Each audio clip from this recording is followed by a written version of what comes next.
What about others? There is only one reply. Please let me.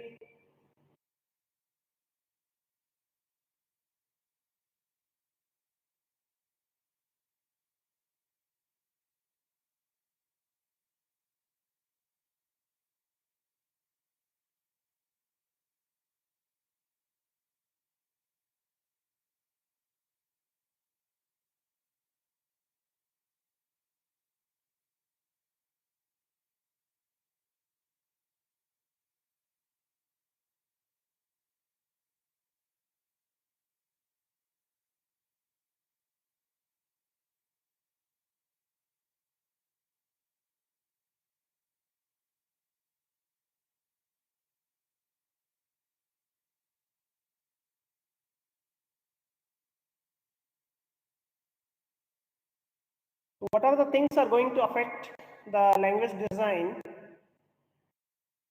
There are two things. What is going to affect the language design is, the first one is the computer architecture.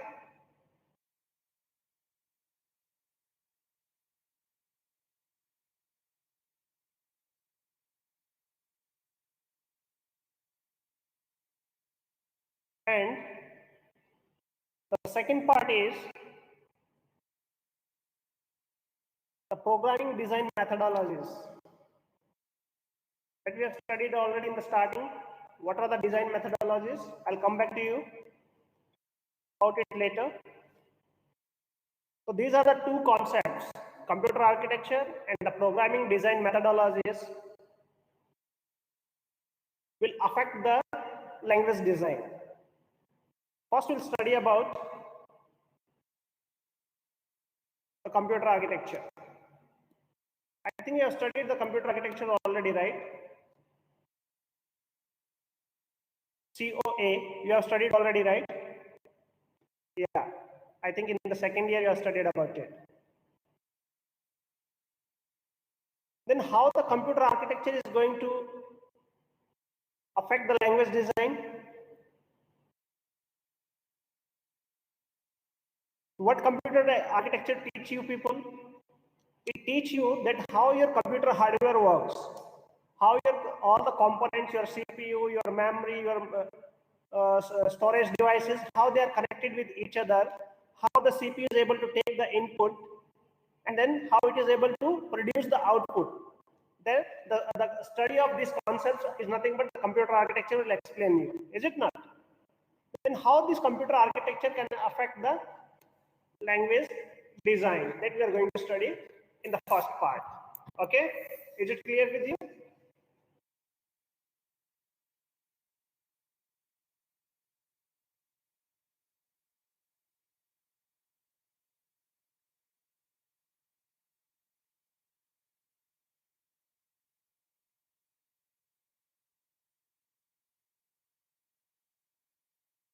Okay.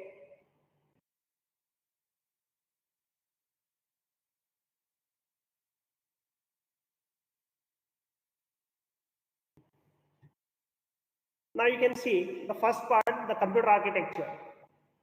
So most of the today's computer, they are following the von Neumann architecture. They are following.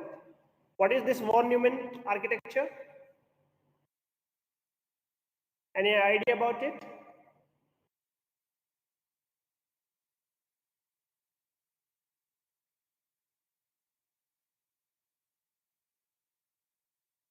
Do you have any idea about it?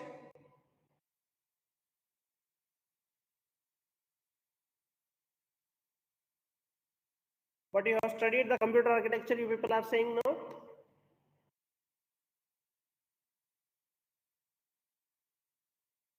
Okay, we'll discuss about it.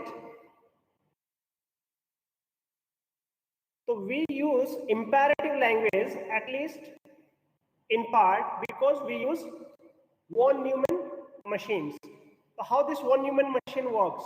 I'll show you the diagram.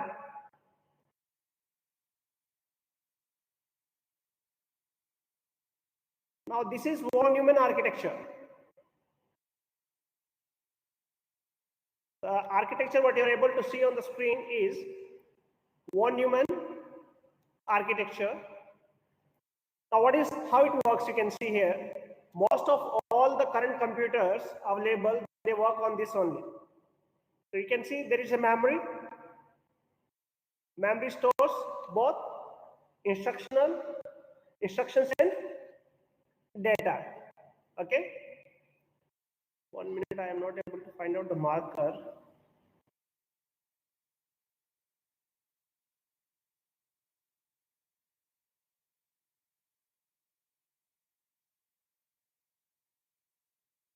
Okay, I'll say that I'm not able to find out the marker here.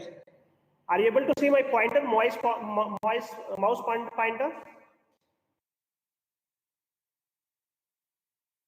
on the screen?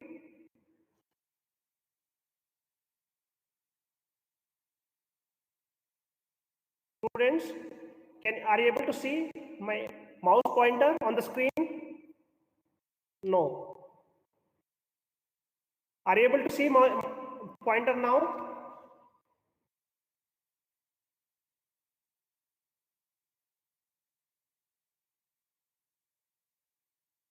Okay, I'll explain there and then I'll come back to that. Okay. Now you can see this is the von Neumann architecture. So you can see here, it has a memory. So how your program is getting executed? So your program, whatever the program you have written in any programming language, it should be in the memory, right? So all the instructions what you want to give to the computer, it has to be in the memory, right? From the memory, there should be some connection with the central processing unit, the CPU, right? Now your memory is being connected with the CPU through some common bus, and using those common bus, the instruction will be sent from memory to the CPU, and then arithmetical logical unit is going to perform those operations, and whatever the result is coming, it is going back to the memory, and from memory it may go to the input output device. Okay, so we are getting input. Whatever the input is coming, it will go to the memory. From memory, it will go to the CPU. Whatever the output, it will go to the memory, and then from memory, it will go to the output device. So this is the von Neumann architecture. How the program will be getting executed. So it affects the design of the programming language, because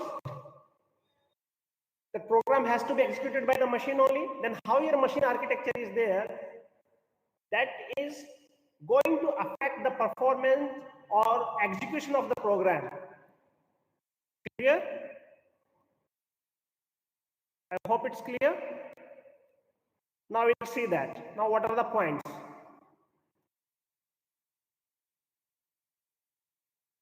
Right.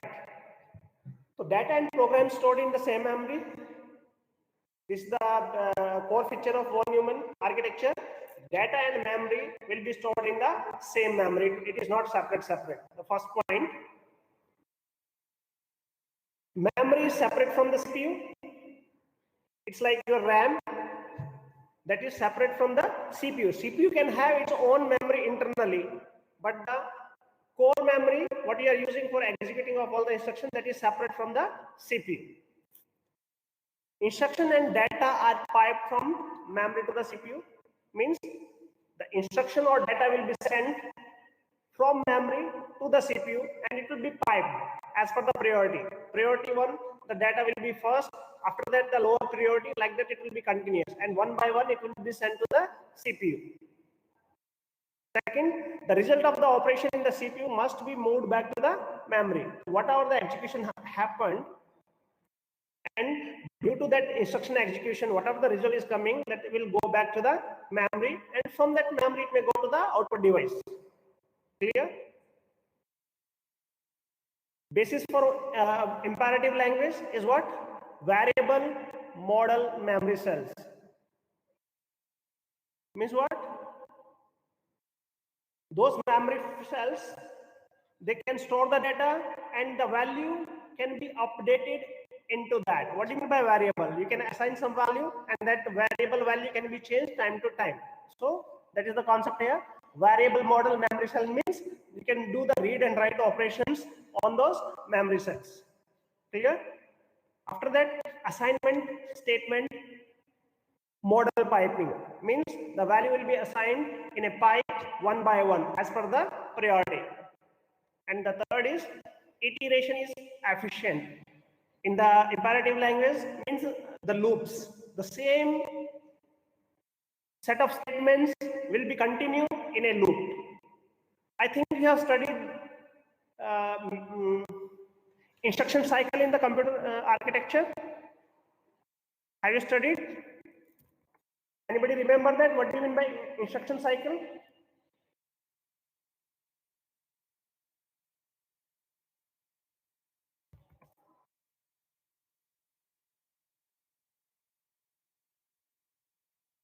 Can anybody tell me about it? What do you mean by instruction cycle?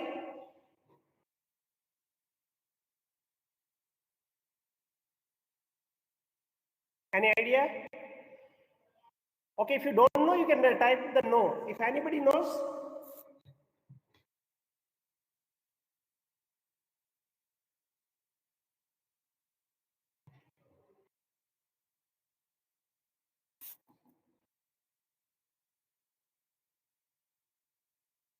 okay, getting some replies from one or two students.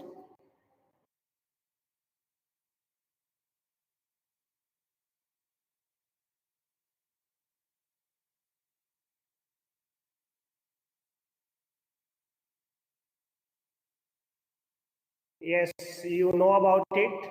Execute, fetch, and record. Yeah, very good. Very good.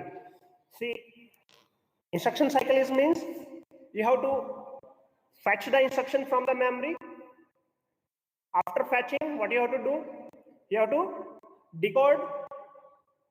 Yes, after fetch, you have to do the decoding. Decoding is means what? The instruction will be in one format and you have to find out that what operation has to be performed.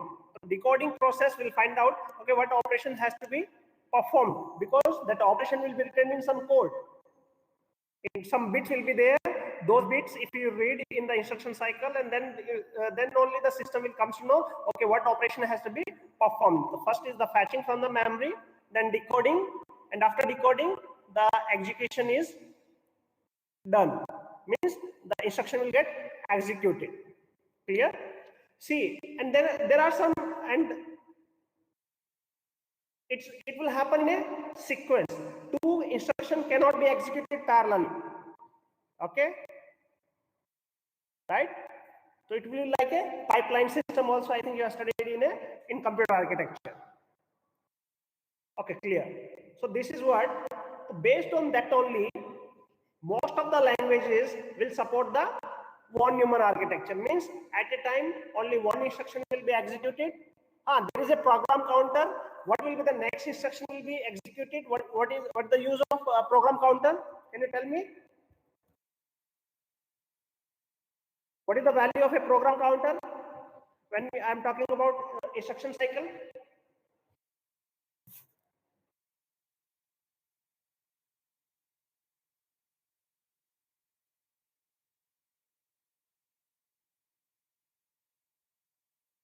It will be having the address of the next instructions. Very good.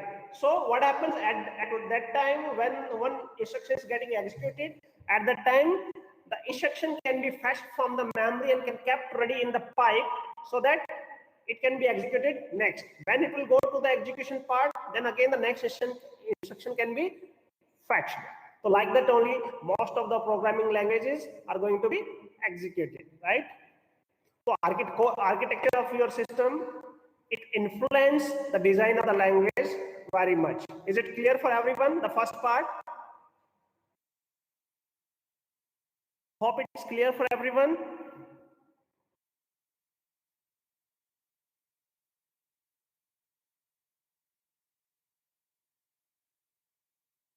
Okay, very good. Now I'll take the second one.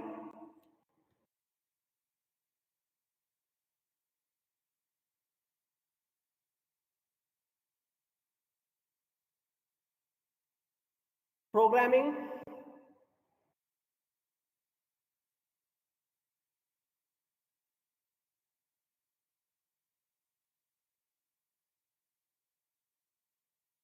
What was the second part?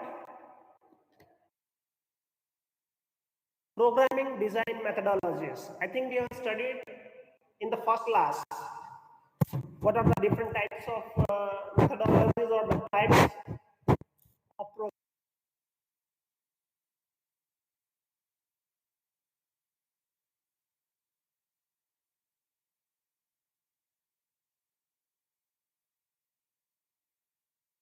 To influence the language design. Let's see that, how it happens.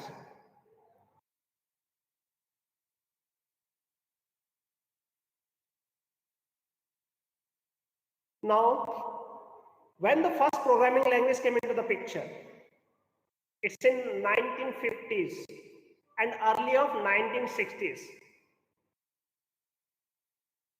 We have the simple applications at the time. And what is the main concept of worrying about at the time? Machine efficiency.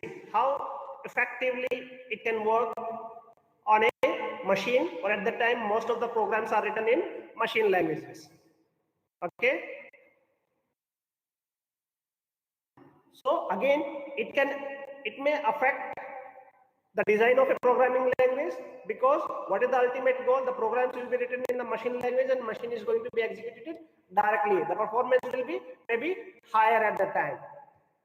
What is the second part? In late 1960s, instead of machine efficiency, now the concept they are talking about is the people efficiency. People efficiency became more important, like the readability of the program, so that once the program is written in one language, can be understood by other people too. So machine language written code is very difficult to understand. To improve the readability so that it will become more efficient for the people to understand that. Better control structure. Then the structured programming came into the picture. What do you mean by structured programming? Earlier the programs are written like a single code, single file code. Everything will be kept in a single file without any modularity, and everything will be continuously, one by one, it will be getting executed. Then what the concept of structured programming? Structured programming is like dividing the whole code for the application into separate parts. And then whenever it is required, we can call that particular part of the code. The complete application is divided into modules, sub-module or program and sub-programs, subroutines, like that. And it's the top-down approach, and stepwise refinements are occurred in this scenario. And now in 1970s, the new concept came into the picture is data abstraction. So earlier, everything is being function oriented, or you can say the program oriented, procedural programming, like kind of thing. After that, after late 1970s, the scenario is being converted from process to the data. More focus is given to the data, and data abstraction concept came into the picture. And after that, in middle of 1980s, the object-oriented concepts came into the picture. So like that, the evaluation happens, and these are the methodologies, maybe the structured programming, maybe your what you say functional programming, or maybe object-oriented programming. These methodologies of programming languages also will affect the design of the programming language. Means what kind of features we need in a programming language for solving a particular domain is going to affect the design of the programming languages. We have the different categories also based on these methodologies only: imperative programming language, functional programming language, logic programming language, and object-oriented programming languages. Hope everybody has understood. Is it clear for everyone?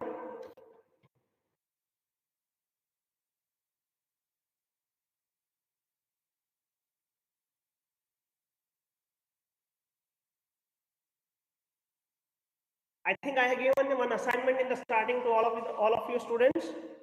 Have you remember that? How many has completed?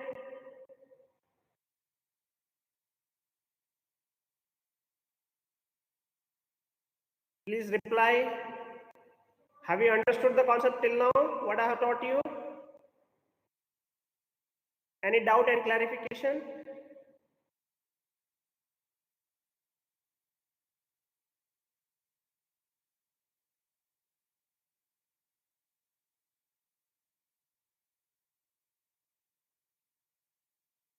Please be concentrate and then should respond to the questions what are being asked in the middle. If you're not responding it back,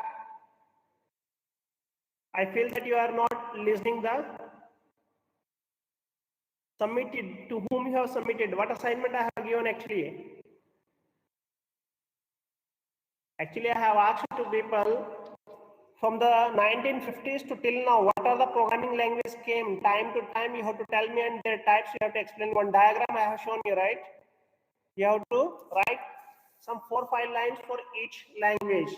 Which type of language, what are the features and pros and cons of that features you have to tell me. If who has made ready, they can submit me, or otherwise wait, I'll ask you, I'll create one discussion page and you can submit your assignment onto that page so that I can go through later. In Canvas only I'll create, in Canvas only where we have to submit means, okay, I'll create one page on the Canvas only and I'll ask you people to submit there. Okay, till then you make it ready. I'll give you one more day time. After that you can submit it there. Okay. So for today's class, I'm ending it out here only. Hope you have understood what is the concept was there today.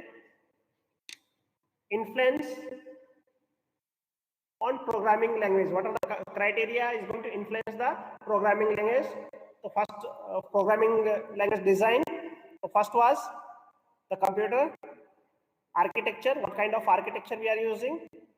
And the second one, the methodology.